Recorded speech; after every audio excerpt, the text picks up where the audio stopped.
Update muna nga tayo sa mundo ng basketball, partikular na sa Gilas, Pilipinas. Bad news nga ito kay Coach Tim Cone dahil dalawang Gilas player na ang hindi makakapaglaro sa February window, samantalang si Mikey Williams ay nagbabalik sa Pilipinas.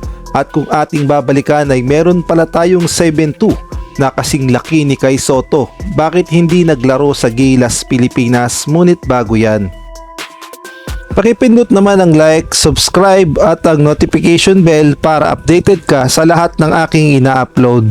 At kung gusto mong magpa-member sa aking channel ay pindutin mo lamang ang join at automatic ka na sa mga shoutout.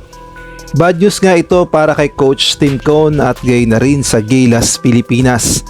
Matapos kasing ma-injury ni Kai Sotto at hindi na talaga makakapaglaro sa Gilas, Pilipinas at magpapahinga muna ng 6 to 9 months. Ito na naman ang report. Si Kevin Kembao naman ang hindi makakapaglaro sa Gilas, Pilipinas at ayon nga sa report ay magpapahinga ito ng 1 month, kaya naman hindi na siya makakasama sa February window ng FIBA Asia Cup qualifiers at ayon na rin nga yan sa report. At ayon nga dito sa Manila Times ay nagkaroon ng injury o torn ankle ligament itong si Kevin Kembao, kaya naman hindi siya makakapaglaro ng 1 buwan. Malaking bagay pa naman sana ang presensya ni Kai Sotto at gayon na rin itong si Kevin Kembao na alam nating lahat na secret weapon ni Coach Tim Cone at sa mga naging laban nga ng Gilas, Pilipinas ay hindi nga masyadong ginagamit. Ngunit alam natin ang kakayahan ni Kevin Kembao. Ngunit sa pagkakataong ito ay paniguradong hindi isusugal ang kalusugan ni Kevin Kembao at hindi talaga siya makakapaglaro sa Gilas, Pilipinas at lalong-lalo na at may kontrata pa siya sa Korea. Kaya naman ang inaasahan ngayon ni Coach Tim Cone sa mga big man walang iba kundi itong si Japet Aguilar at si Abay Junmar Fajardo. Sila na lamang ang dalawang opsyon na pupuno sa pagkawala ni Kai Sotto dahil alam nating lahat na sila ang mga big man ng Gilas, Pilipinas at pa-back up din itong si Mason Amos.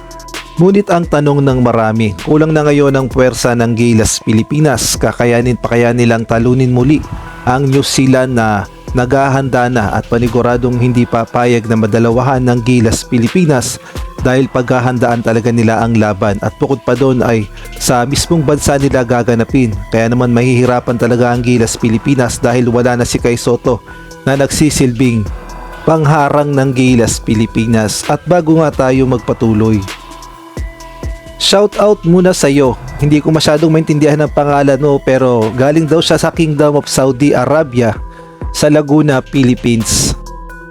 Shout out din kay Marcelino Junior Cruz, Marlo Bungalbal, Salvatores, Catherine Vigilia, Kuya Moto TV at kay Jamie Amadar. Isang malaking shout out din kay Malyari Mascariñas, Ronald Berbosidad, Nel Herbito, Jeffrey Cruz, Chodoro Alonso, Mario Martir.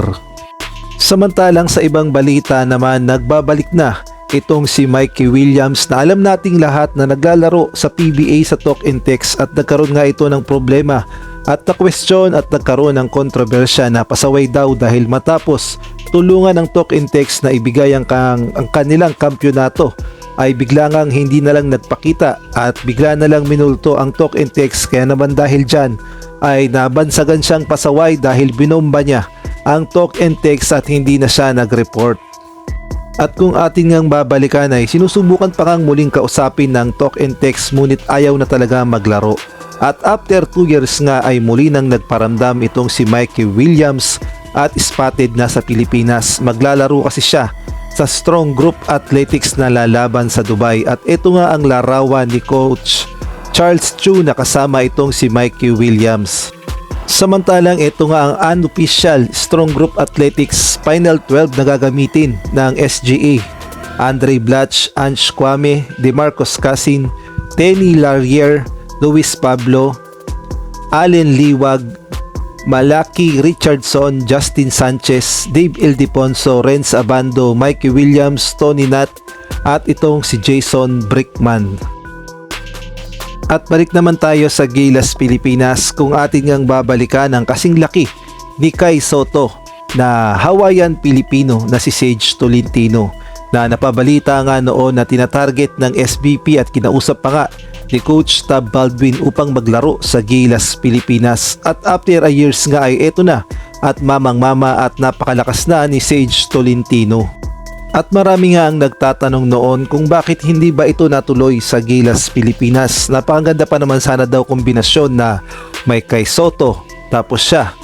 Dalawang 7-2, idagdag mo pa ang isang AJ Edo na 6'10 at napakalakas daw talaga ng Gilas, Pilipinas. Kaya naman nang hinaya nga ang lahat kung bakit hindi nakapaglaro itong si Sage Tolentino para sa Gilas, Pilipinas noon.